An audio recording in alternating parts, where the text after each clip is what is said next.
seen reserve slightly declined, around $4.8 billion, but it has relatively been maintained around the 4-month basket, which can be able to sustain for 4 months. Nevertheless, for Tanzania, I would say that there is quite significant improvement in the economic policy, and the government has been very active in terms of promoting the investment to private sector. So there is, I would say, a positive promising on the economy. If I was to move to Burundi, before DRC, Burundi, I would say that we have seen significant change in terms of government policy to start with. The government has been able to do a lot of changes in the finance systems, allowing private foreign investment to be able to operate the commercial banks, but also allowing purely change to operate. And that obviously will provide some improvement on the foreign currencies. The inflation is still high, given the economy of Burundi. And there is a big challenge still on the forex side.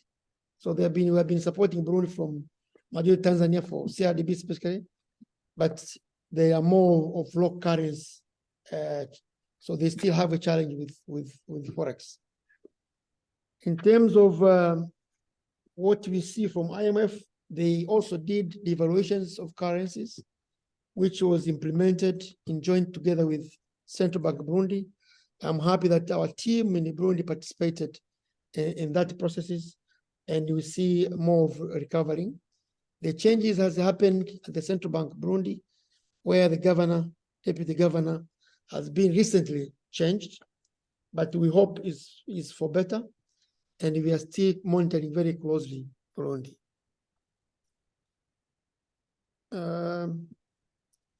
For DRC, we just started operation, DRC. It's almost 4 months. We are progressing well. The team is doing a great job there, but we see a lot of opportunity in DRC. We do expect to do a full-fledged operations opening sometimes Q1 next year. We are still doing some logistics, but the operation have started. In terms of policy reform, of course, Central Bank of Burundi has maintained the interest rate still around 25%. But what we have observed in DRC, that there is no much credit to private sector. It's more of deposit taking and selective lending. As a bank, we intend to manage the operation more of digital solutions to leverage what we have from the PLC perspective. And foreign reserve, of course, DRC is cash rich, especially on dollar, but still too much cash-based operations. We hope with the integration we have created, we should be able to hope more deposit on forex. So I just wanted to highlight quickly on we just ended our study last year, December, but it was a remarkable growth. And I'm happy that we are building on the success we had for the last 5 years, moving ahead to the next 5 years. We have been able to strengthen our foundations in terms of technology, in terms of business resilience, change operations, automations, but more or less redefining our operating model and strengthening our human capital. And that has given us a strong performance for the last 5 years. And you can see from the slide that almost all indicators were positive, coming from profitability, return to equity, NPL, deposit, as well as cost-to-income ratio. And this is the trend we like to maintain as we move forward. So 2022 was the ending of our last 5 years strategy. And now we are in our new strategy, which is the 5 years from 2023 to 2027. And our strategic pillars basically is created by the technology called Evolve. We want to build on the foundation we have created already from the 5 years. And it goes together with the 3 pillars. One is to ensure that what we have generated for the last 5 years is retained, ring-fenced, and ensure that we sustain the business we have already created. But secondly, is to grow the business. One, growing the business internally through digitizations, simplifying the process, and increasing our customer base. And the third pillar is to future-proof. That's where the technology will drive the future of our operations. And we expect to reinvest the business through our other subsidiary, which I'll be mentioning, to support the uptake of other services we offer as a bank. Going to the next slide, which is basically where are we focusing for 2023 going forward, all the way to 2027. 3 key fundamental factors. One, we believe in partnership. As a bank, we are growing regionally, but also growing the business locally, but to be able to take some opportunities within the country which are emerging. And we believe that we may not be able to sustain all the business growth ourselves. So collaborations and partnership becomes key, where we have created a quite significant partnership, both from local, international, with the intention to be able to execute our strategy better and ensure that we create impact on the service we offer, but building capacity both of our team, but be able to build capacity in what we offer locally and internationally and support our regional expansions. The second element is purely the redefining of what we have been offering in the market, moving away from focusing on corporate to the SME side, but on segmented, redefined, structured way of doing things. And what you'll be seeing within our offering is not organic or uniform, is rather from customer-centric definitions on the SME, MSC, and expanding our R&D exercise to ensure that we take the benefit of the market and ensure that we take the opportunity. However, that will be done through technology. We do believe that technology is key, is fundamental for both operations, expansions, but also offering the solutions. When I was talking about the partnership, we have also believed that with the fintechs, we should be able to offer more services on the mass market through fintech and digitizations, and advisor side on the corporate side and investment side. And the last one on the third item is about expansions. We have expanded our business. Now we're doing well in Burundi. We are now in DRC, but within our strategy, we expect to be in next 2 markets. We are still finalizing the assessment of those markets where we have categorized the priority country to be. And I believe that within coming 4 years, we should be able to operate in the next two markets abroad, away from Tanzania. The segment which is becoming critical to our side, one is MSME. Given the Tanzania dynamics, speaking from this market, neither Burundi and DRC, SME is the big segment which we should be able to tap. And that also we address our balance sheet shift, looking on the special groups, meaning women and youth, looking on the startup side, but also creating the emerging corporate, which is close to corporate, but emerging on the SME. And the specific sector of course, agriculture, traders, and trade. These are the sector which will be looking at tourism, as well as the infrastructure of the government, support the economic development. The next slide is about the business. I've just highlighted a few elements in terms of what we have done. And one of them is that reinforcing our business. CRDB being the biggest commercial bank in Tanzania, we are offering a lot of other opportunity in the industry of insurance, and that is quite significant. Following the change of the regulations, CRDB moved the mass market in terms of insurance to the bank assurance, which is purely managed within the bank and the bank assurance functions, but we still see the opportunity beyond the bank assurance. So therefore, we have created a dedicated insurance company to be able to offer insurance services for general services. And we obviously leverage within our base and also take advantage of the market. I've already covered the DRC, Congo, but I think looking at the special groups and the future of the bank being the youth, we believe as a bank that we should be able to create an arm which will enable the bank to do financial literacy, acquisitions, and do a kind of promoting the startup from informal to formal groups. And that's what we have created CRDB Foundations. Their key objective is to drive financial inclusions, environmental, youth, and women empowerment. And we see a great benefit of partnering with different organizations in Tanzania.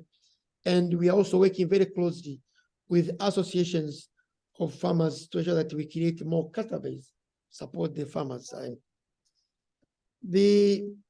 Another achievement is our recent green bond.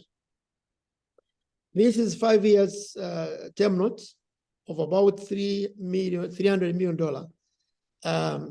in 5 years. And recently we issued tranche one, which was meant to generate about 40 billions with a green show of 15 billion, with a total figure of 55.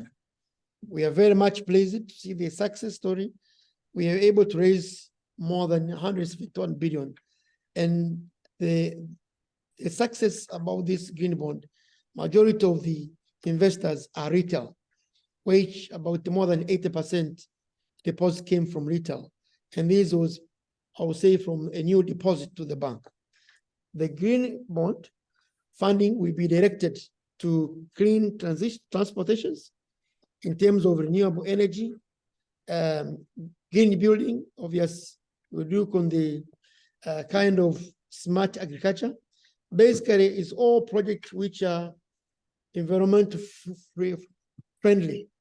And I hope that that will complement the demand we have seen. Nevertheless, apart from having green bond, we also had a program which we have just implemented recently, together with GCF, the Climate Fund, of about $200 million, with the intention to access around 1.2 million farmers. Directly will be direct beneficiary, and indirect beneficiary will be around 4.9, meaning that will be a total beneficiary of about 6.1. And this program comes with 3 key elements. One is to provide a guarantee to the tune of $10 million to support farmers in terms of de-risking. There is also $10 million to cover the insurance in terms of weather index, but as well as $10 million which will be capacity building and technology transfer, so that we're able to have smart agriculture. The next slide speaks about financial performance. And maybe before we move to financials, one of the key partnership we have already closed is the recent partnership with IFC, AFDB. We have also partnered with DFC. We have also recently partnered with Afrexim's. The intention is to ensure that we have capability to support the infrastructure, manage our strategic directions, and be able to achieve our goals going forward. As we see today, for example, most of our facilities, and we will be covering on corporate, but the funding we have been raising is for long term, to manage the Forex exchange and be able to support our operations. So on the financial performance part, I would like to invite our CFO to cover the financial area, and then we'll move forward with additional questions and just welcome, CFO. Thank you, MD, and once again, good evening. In terms of our financial performance for the 9 months, happy to report that we continued to record a good performance, maintained a strong balance sheet with the year-to-year growth of 16%. We closed with a total asset of 12.76 trillion, which again is the biggest balance sheet in the market. And this growth is mainly contributed by the growth in the loan book. You take note that year-to-year growth for the up to the Q3 in terms of the loan book was 30%. We closed with the loan book of 8.12 trillion. And this is mainly driven by the growth, particularly in retail, but also corporate in seasonal crop loan book. So I will discuss on the details on the loan book in the next slides. But worth it mentioning, this growth that we are seeing, the 30%, is mainly coming from the corporate side, where we see the catch-up growth coming from the post-COVID project that were delayed, and mainly also contributed by the economic activities, which we see more activities happening in the most of the sectors, and the key sectors where we see the growth is agriculture and the trade, and that's actually a reflection of what we see in the macroeconomic indicators. A similar growth is seen in the market in terms of what is contributing even to the growth that we are seeing overall in the economy. So in terms of the funding, the balance sheet funding is mainly coming from the deposit, which grew by 13% on year-to-year, closing at 8.68 trillion. And that is mainly from the savings, the demand deposit, as we see in the next slide. Our borrowing grew by 25%, as highlighted by MD, just mainly to support the balance sheet growth, particularly to cover the demand on the long-term maturity and the funding in specific segment like the SME. And that is actually what is contributing, as we see in the P&L. When the interests are growing, you'd realize the funding costs are growing as well, in line with what you see in the growth in the borrowing. But nevertheless, our funding mix in terms of the overall customer deposit continue to be the main funding source of the bank balance sheet. In terms of the loan book, we continued to maintain a well-diversified loan book to all main key economic sectors, and the main key sectors where we see the loan book is the personal loan, agri business, and the trade business.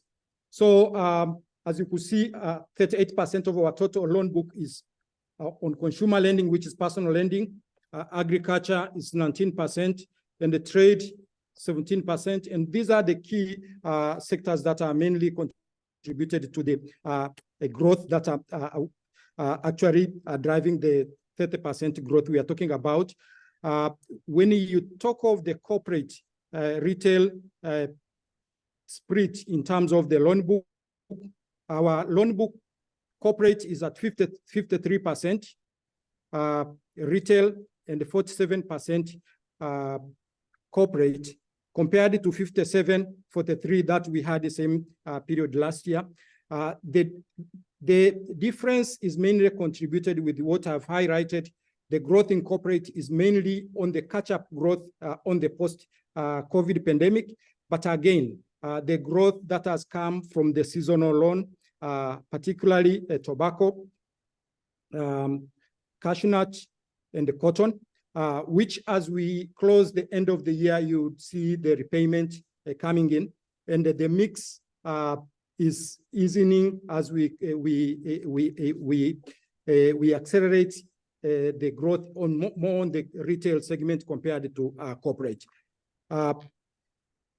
The next slide. Yes. Yes, I want to move that. Yeah, it's okay. Yeah. Get a better, yeah. The next slide actually highlights on the split on the our non-performing loans. We closed with our non-performing loans at 3.5 compared to 2.7 that we closed with in the previous quarter, mainly contributed by the movement of some of the corporate customer on the agribusiness.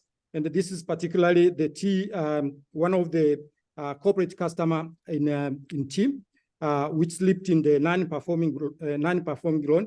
But happy to inform that we have seen significant improvement and is coming back to the normal trend. So the main contributor of the NPL, as highlighted, are coming from the major contributor of our portfolio, agribusiness, again, real estate, and the consumer lending. These are the key contributors, and it is explained by the size of the portfolio.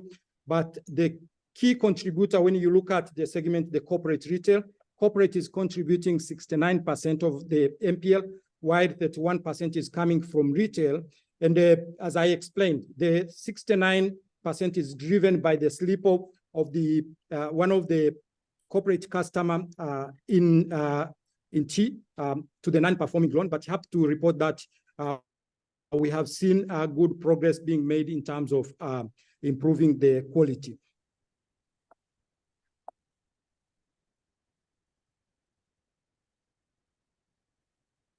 Okay, the next slide is the funding mix. As I highlighted, the key funding source of the bank is deposit. 70% of the total funding is coming from the deposit, and then 13% is coming from equity, and the 17% is the borrowing. You will note a slight increase in borrowing compared to what we had last year, but mainly contributed by what we have explained, the funding to support the business growth in terms of addressing the maturity gap. When you look at the balance sheet, you realize some of the projects that we are funding are long-term, and they require long-term funding, and that's why we focus on the funding mix to make sure that we are able to address the funding gap. So the next slide actually shows our deposit mix. We continued to maintain a very strong deposit mix, mainly contributed by the CASA, the current and the savings account. 82% of our total deposit is from CASA. And that gives the confidence in terms of the bank ability to fund the balance sheet from the cheap funding. The other part, again, when you look at in terms of the breakdown, the savings is contributing around 47%. And core deposit is contributing, the time deposit is contributing around 35%. And then the time deposit is contributing around 17%. So overall, the currency mix in terms of the local currency to the foreign currency, the foreign currency overall deposit is around 18%, and that is around 20%. That is actually increasing from the 18% that we recorded in the previous quarter. So in terms of the overall capital position of the bank, we continued to maintain a very strong capital position, well above the regulatory capital ratio. We closed the quarter at total capital 16%, and the core capital at 14%, well above 12.5 and the 14.5, which is the minimum regulatory capital requirement. And this is in line, actually, the movement compared to the previous quarter, the previous similar quarter, is mainly contributed by the growth in the risk-weighted asset driven by the balance sheet growth. So in terms of the P&L, we closed the quarter with the profit after tax of 280 billion, mainly driven by the growth in the interest income, which grew by 27%, supported by the growth in the balance sheet, the loan book, and the investment in government security. Our interest expense, however, grew by 74%, just depressing the growth in terms of our net interest income, which grew by 15%. Then the growth in the interest expense is explained by the interest rate, the funding interest, the funding costs that are escalating in the overall market, and they're mainly coming from the dollar rate, which coming from the revised interest rate on the Fed or the global market. So in terms of the NIM, as I've highlighted, you realize our net interest margin has decreased to 7.6 compared to 8.3, just mainly because of what I've explained, being a growth in the funding cost on the back of the raising interest rate in the market and in the overall global markets. The non-funded income, as I have highlighted, the non-funded income grew by 11%, and mainly driven by the alternative channel.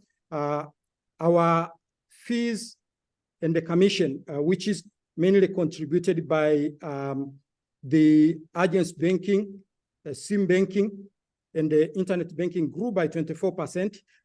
Again, foreign income contributed 26% growth on our non-funded income. However, a decrease on other operating income, which is mainly contributed by the realization of available for sale, which this time was affected by the increasing interest rate in the market in relation to the government securities, and we are not able to realize the gain on the available for sale investment compared to what we did in the same quarter last year. In terms of our non-interest expense, overall, our non-interest expense grew by 16%, mainly driven by the business growth, branch network, and the growth in our subsidiary operation. You take note that we started operating our Congo subsidiary. We started the operation in our insurance subsidiary, and we started the operation in our CRDB Foundation. So the increase in the staff cost, the headcount, the increase in the operating cost is mainly on the back of that. But we also increased our branch network in the areas that we had no non-presence. The other component on the operating expense is mainly coming from the support, the office expense, and the maintenance expense, mainly driven by the double costs that are coming from the system maintenance. As highlighted by MD, we are on the implementation of the core banking systems. And during the implementation, we maintain double system and we are paying double license. Happy to report that we will be completing the implementation of the core banking system by the third quarter of next year. And that would bring our operating cost relatively down compared to what we are recording this year. Our cost to income ratio, we closed at 51%, well above the regulatory ratio, which is 55%. So in terms of the performance in the market, maintained a strong market capitalization. And happy to say our stock in the market is the highly traded stock, and we believe we continue to make a to record a good performance in the market. So the last I would like to highlight is on our subsidiary contribution. We continue to record a positive contribution from our subsidiary. Overall, our subsidiary continued to post a contribution of about 6.8 to a total consolidated group profit. Burundi continued to record a positive contribution in terms of profitability, closing with 19.4 billion. And that's a year-to-year growth of 29%.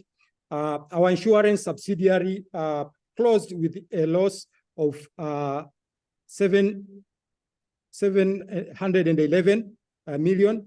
That was on a transformation. Happy to say we have started the operation of our insurance subsidiary, and we are confident that it should be able to break even in few coming years.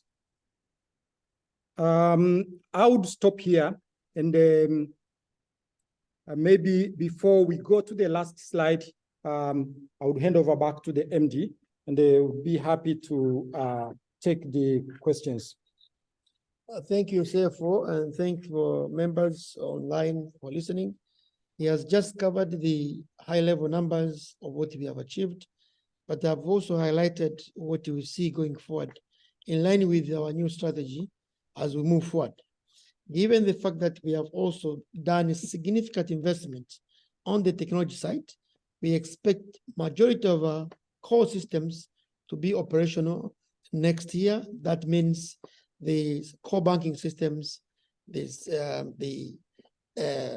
CBS in terms of the enterprise bus, the internet, the agents banking. So we'll see much activities happening within the bank where most of the activities will be run digitally. In the course of doing so, we have also automated most of the operations, and what we see within our strategy, see majority of our team on the front side and less people on the back side. So I'll pause here to welcome the questions, and we'll respond on each questions depending on area which need further clarifications. Thank you. Back to you, Professor. Thank you very much, Abdul Majid. I think let me, for all the people who have joined, let me first of all say that it was a masterful presentation. Let me recognize Abdul Majid Nsekela, CEO of CRDB. In case somebody doesn't know me, Abdul Majid, maybe you can wave your hand just for so you can be recognized. That's Abdul Majid, the Managing Director of CRDB Bank Plc. And Fred Kishikanabo.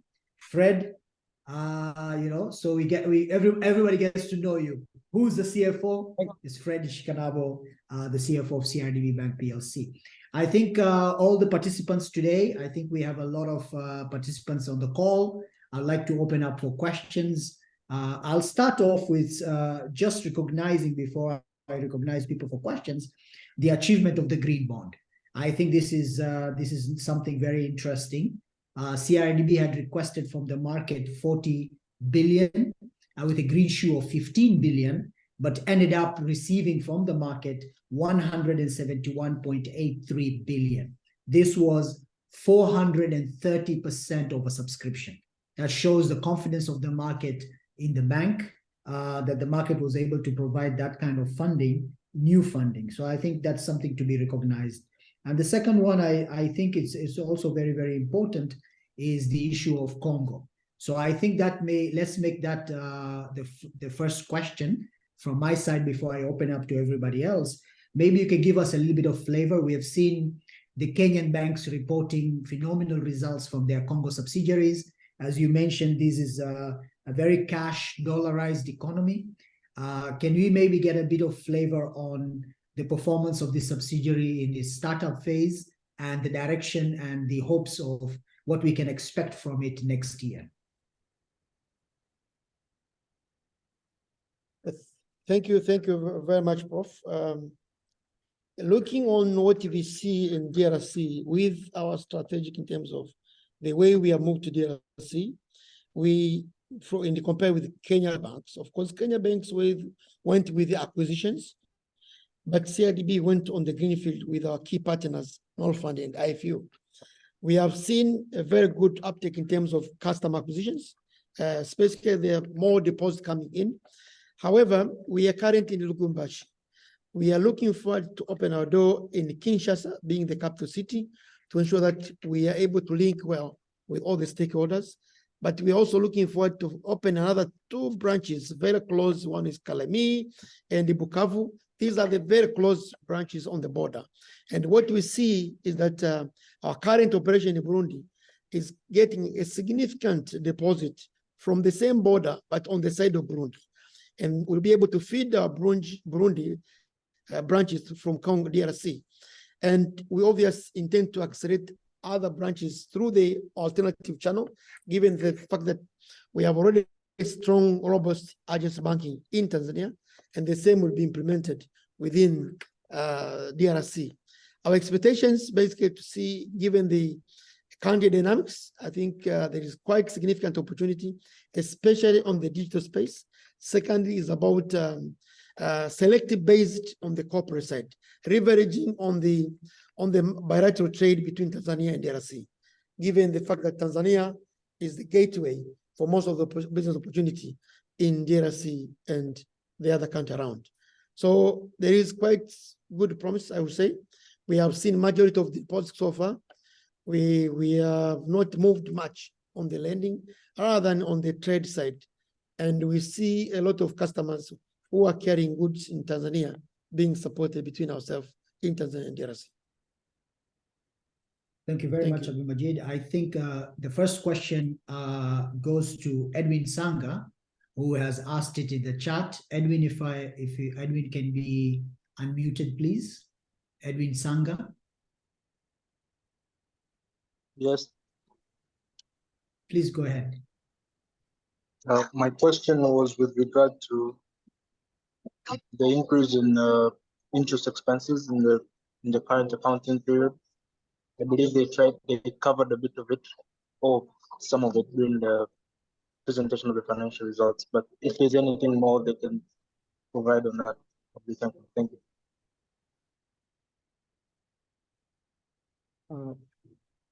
Thank you, Sanga. The increase in the interest expenses I have highlighted is mainly contributed by the growth in the funding cost, and that is explained by what we see in the market. First, local market, the interest rates are increasing, and you could see it even reflecting in the government securities. So there is an upward trend of the overall funding cost in the local market. But the most important part is coming from what we see on the global market. We have seen the revision of the Fed rates in terms of the dollar rate, which we have seen the extreme twice a month. And we continue seeing this revision. So as you noted, our borrowing contributes significantly. Our foreign borrowing contributes significantly on the interest expense. 51% of the total growth that you see in the interest expense is mainly coming from that the foreign part. So strategically, what we are doing is we continue to focus on raising deposit from the local market to make sure that we are able, first of all, to cushion the funding, escalating funding interest rates on the global market, just addressing the dollar balance sheet exposure, focusing on the high yield, but now addressing the NIM. Starting from the mid-year, we went back and started revising our interest rates on the asset side to make sure that they are aligned to the escalating interest expense in the market. Just maybe just to add a commentary on the same question from Sanga. As you know that toward the end of Q1 2023, the government spending was a bit more, I would say, minimized, or the government was not spending much. In the market, there was quite a stretch in terms of liquidity. And most of the interest you see, which has increased, is more of short-term borrowing, where the bank was able to borrow short-term to manage liquidity, and the same of this challenging time. But we are happy that coming Q3 end, we have seen significant spending, and we see quite robust in terms of deposits coming back to the normal trend. That is one of the other contributions of the interest expense. Thank you. Thank you very much. I think that question covers the issues around the funding cost. I just wanted to take an opportunity here to recognize Kaimu Abdul Kenyege, the new CEO or Managing Director of National Insurance Corporation. I think Kaimu just reported yesterday to see him already looking at the investments of NIC and joining the call. That's quite impressive, and I wish him the best of luck at National Insurance Corporation. I think that is a critical institution in the country. Next, I think I'll try to recognize another insurance professional, the CEO of Alliance Insurance, Mr. Krishnan. I think Mr. Krishnan had a few questions he wanted to ask. Mr. Krishnan.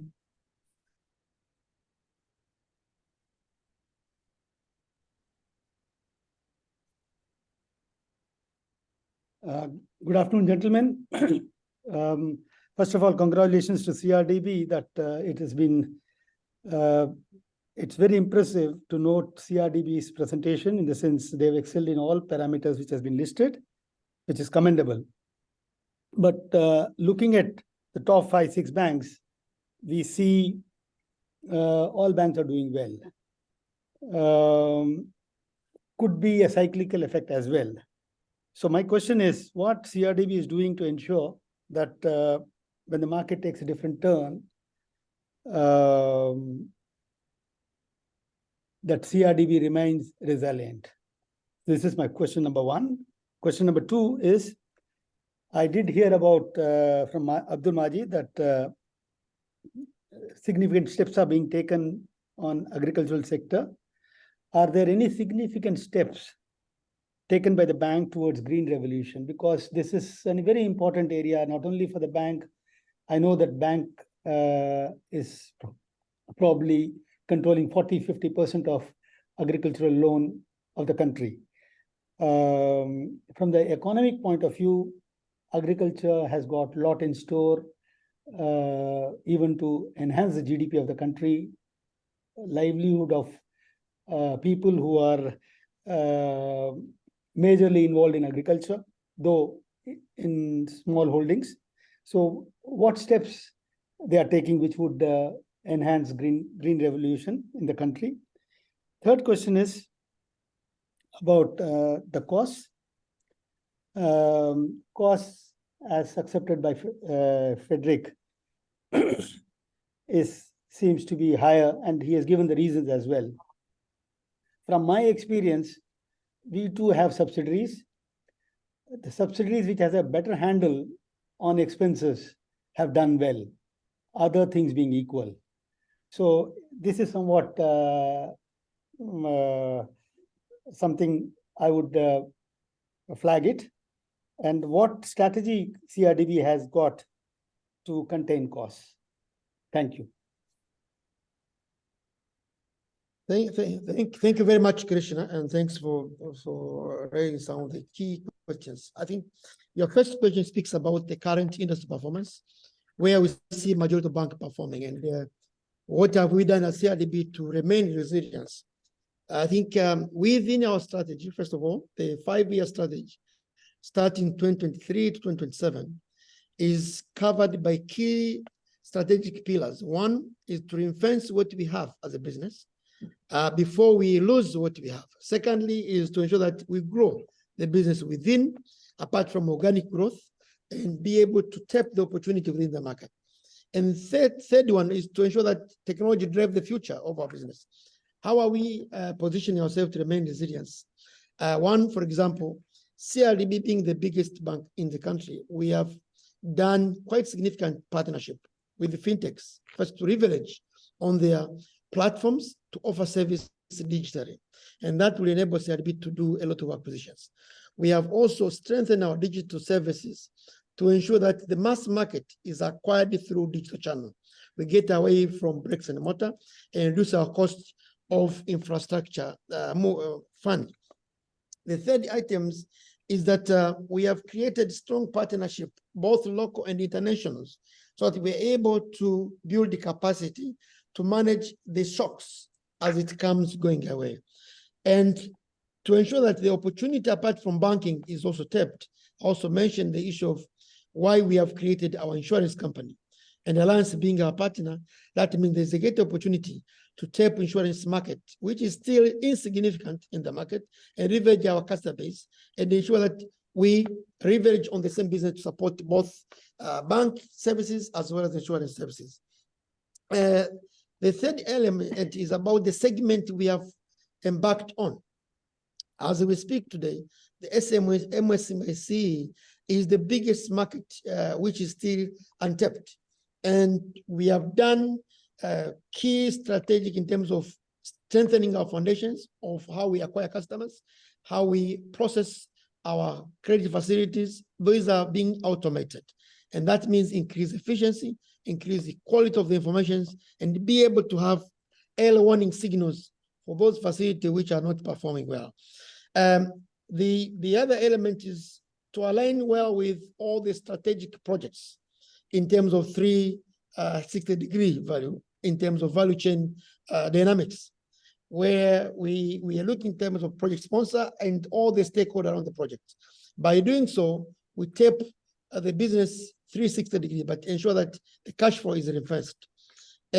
Apart from that, we have also strengthened our governance framework and the quality assurance team to ensure that credit facilities are managed well and we maintain the quality books all the time. And that's why you have seen our NPL being sustained within that range and ensure that we achieve better performance while managing our growth more cautiously.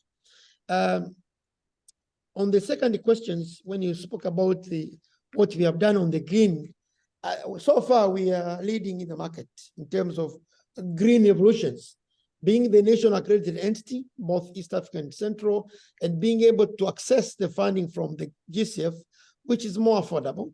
It has come to us with a key focus on agriculture, but we understand agriculture is a potential risk segment and need to be covered within the green climate. And I've highlighted in terms of the program we are embarked on, I set aside about $10 million, which we'll be looking on insurance and the policy review.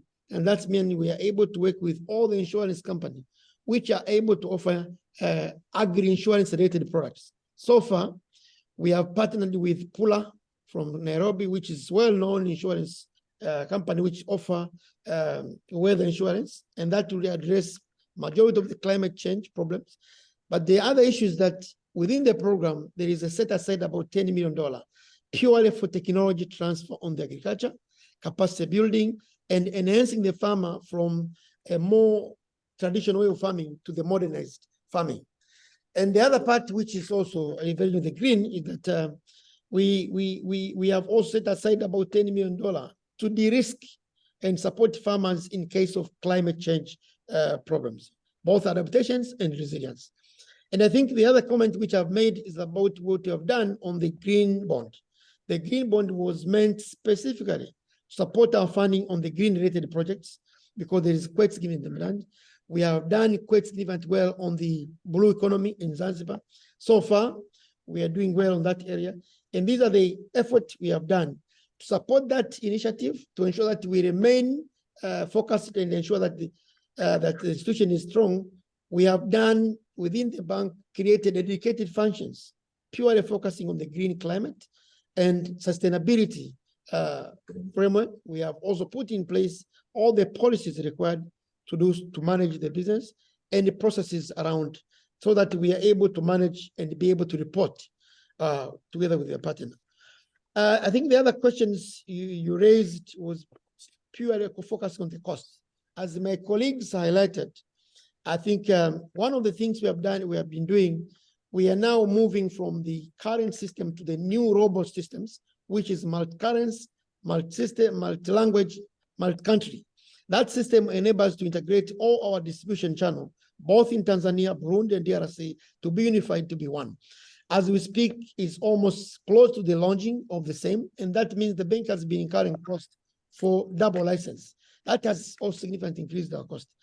Nevertheless, the other cost is purely related with the current expansion we have done for regional, both subsidiaries, about creating 3 subsidiaries, meaning insurance, foundations, DRC. They are just on infant operations, and majority of the cost has been covered from the PLC. So I hope these they expect to generate much income as we move forward, and that will address our business propositions and be able to achieve our strategic directions as planned. Thank you. Thank you very much. I think that that was a comprehensive answer to the question. I'd like to welcome Tim Stamos of Africa Alliance Fund. Tim, welcome.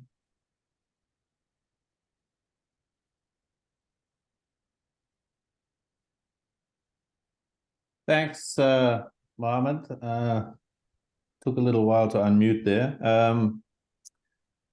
Thanks for the opportunity given by CRDB senior management to ask questions today. It's good to see you guys. It's been a while. Thank you. I also wanted to focus on the costs, but perhaps before I do that, I also wanted to just touch on the net interest margins, which I know we've talked about a little bit already in the call. But I wanted to get your opinions on what is driving the significant difference between your situation and that of your main competitor. If I look at the cumulative 9-month earnings results for the 2 big banks here, you made exactly the same amount of interest income, 862 billion Tanzanian shillings in income. But for some reason, your competitor's interest expense is way lower, which obviously puts you behind the 8 ball. You mentioned that most of your balance sheet is still funded by CASA. So how is it that the competitor is so much cheaper? I mean, they say the same thing, obviously, but are they, do they have some tricks up their sleeve to pay even lower deposit balances? I don't really understand that huge difference between the two. And then you touched on the costs aspect. Obviously, the cost to net income ratio is a ratio. So there's 2 things. Either you can grow your top line to get that ratio down, or you can actually cut expenses.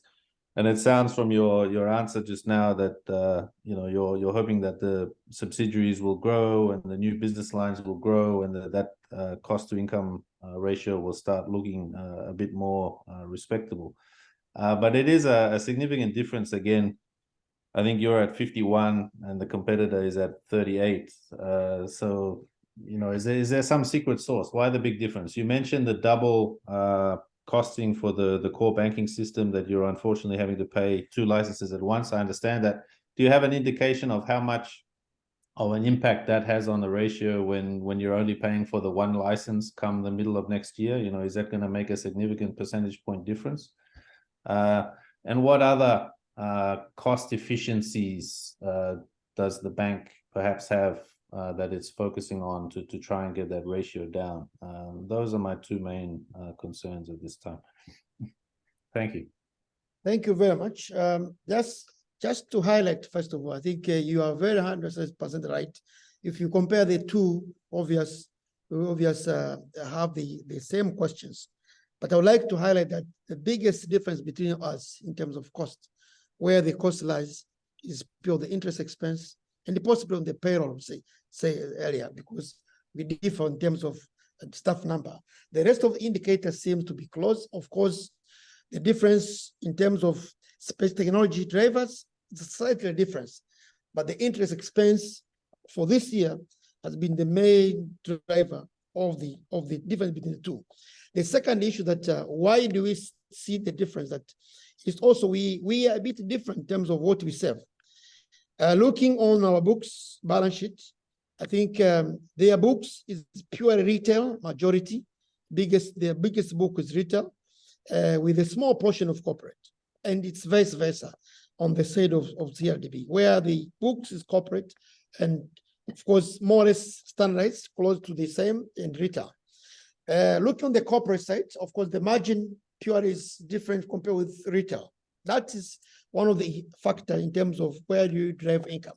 And I think I highlighted initially that our focus is on MSME going forward. So we're able to see where you have 40-60% being retail and 40% being corporate. And on the side of the interest expense, and I would like to clarify further, during the Q1 to Q2, where the government is pure on the budgetary side, is that the majority of the spending was put on hold, and that means there was a challenge on the liquidity in the market. To manage that, we are able moving much on the short-term borrowing. That increased the interest in terms of overnight interest expenses, and that's why you see our interest grew when you compare quarter to quarter. There's a significant increase on the interest expense. What I'm happy with, majority of short-term loans, short-term borrowing has been liquidated, and we tend to go back to the balancing. The other issue is that the expansion we have done also brought some costs, and those expansions became operational in our Q2 for this year. And that's why you have seen our cost-to-income ratio wavering around to 51%. Obviously, we are coming from 67 back to the acceptable level. And we see it going down as we move forward. The other area, I think what I would like to highlight, that the interest on the foreign borrowing, where there has been changes on interest rate. We equally did some changes, but we can't change to Okata, given that fact that some of the facilities is already on the contractor-based approach. But we have seen that now we are able to get quite significant affordable deposit to manage the business going forward. And the cost which was incurred in the major projects where you do advance payments, it becomes a cost before it is materialized to be investment. And that is the element which has slightly changed the comparison between the two. However, if you look on what is being created in terms of forward-looking, we see and anticipate to see a better performance as we move forward. Our CFO want to clarify further on the same commentary to give some additional comments.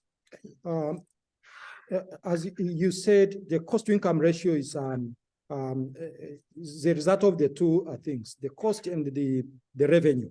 MD has explained on the cost, but on the part of the revenue, as I've highlighted, the repricing of the loan book is often not matching to what is happening in the funding cost. So we went back starting from Q2.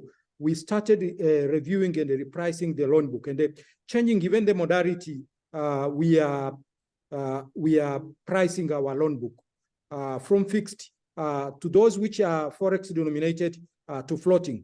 So that gives better positioning in terms of going forward on the cost-to-income ratio. The other strategies, the portfolio mix, as you heard from our strategic area of focus. We now focus on more growth on retail portfolio, where we are seeing more of the yield compared to what we see in corporate.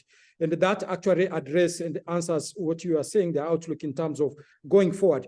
Because with more of the retail and the higher yield on that side, and repricing of the portfolio that we booked when their interest rates were at lower end, and then now the interest rates in the market are just escalating.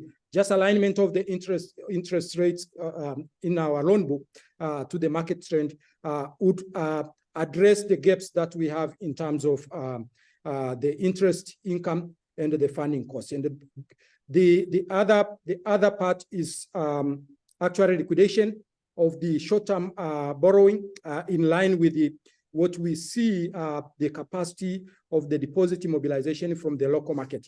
Highlighted, we see the government starting spending, and we believe we should be able to see a better liquidity trend from the market to cushion the escalating funding cost. I think I should hand over back to Professor.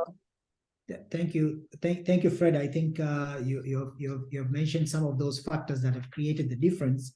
I think in the interest of time, I'll recognize one more question from Emmanuel Matunda. Emmanuel Matunda, if you could unmute.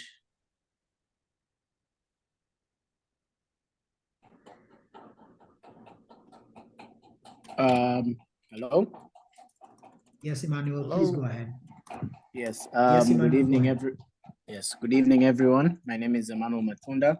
I had a question concerning the balance sheet.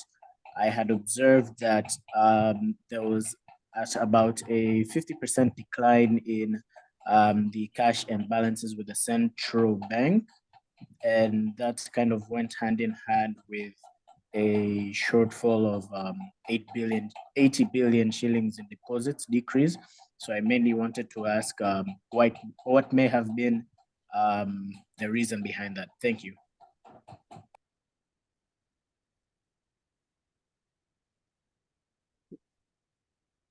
Thank you for that observation. As highlighted during the third quarter, you realize that there is that liquidity squeeze trend that happened as we were closing the quarter, and it explains the movement in terms of the funds that we had in terms of the holding in the cash with the BOT, but also what we had we are holding in terms of deposits. So it's clearly aligned because the deposit are sitting on the liability and the cash are sitting in the asset.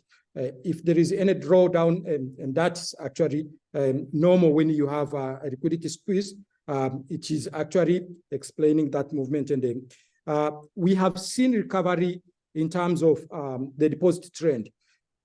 And we are confident we should see it back to the growth that we had at the beginning of the year. As we see in the last slide, the outlook is more positive in terms of what we'll close with by the end of the year. And we are confident we should be able to see this one as we start 2024. Thank you very much, Fred. I think in the interest of time, thank you very much. I think in the interest of time, if there are any other questions, please raise your hand. Otherwise, please feel free to raise your questions by email. We will help you forward it to the investor relations at CRDB for if there are any other specific questions. But if there is any last questions, please raise your hand.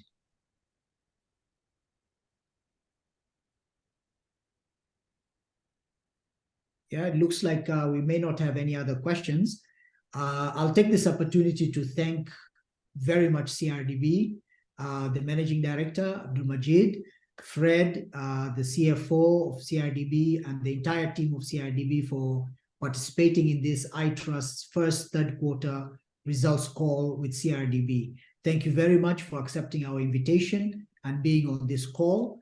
I hope that we'll be continuing this tradition to give investors in Tanzania an opportunity to meet with the management on a regular basis, probably as we go along into next year.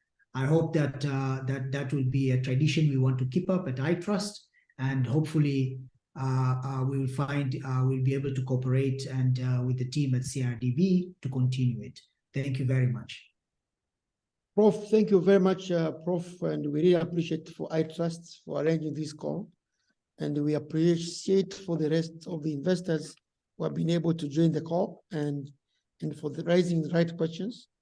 We want to give you assurance that most of the strategic initiatives are in progress, progressing well, and looking forward to continue the same mechanisms so that we can continue briefing the investors of what is happening in the bank and what plan we have as a bank to move forward. Otherwise, I would like to thank all of you for joining and looking forward for another call.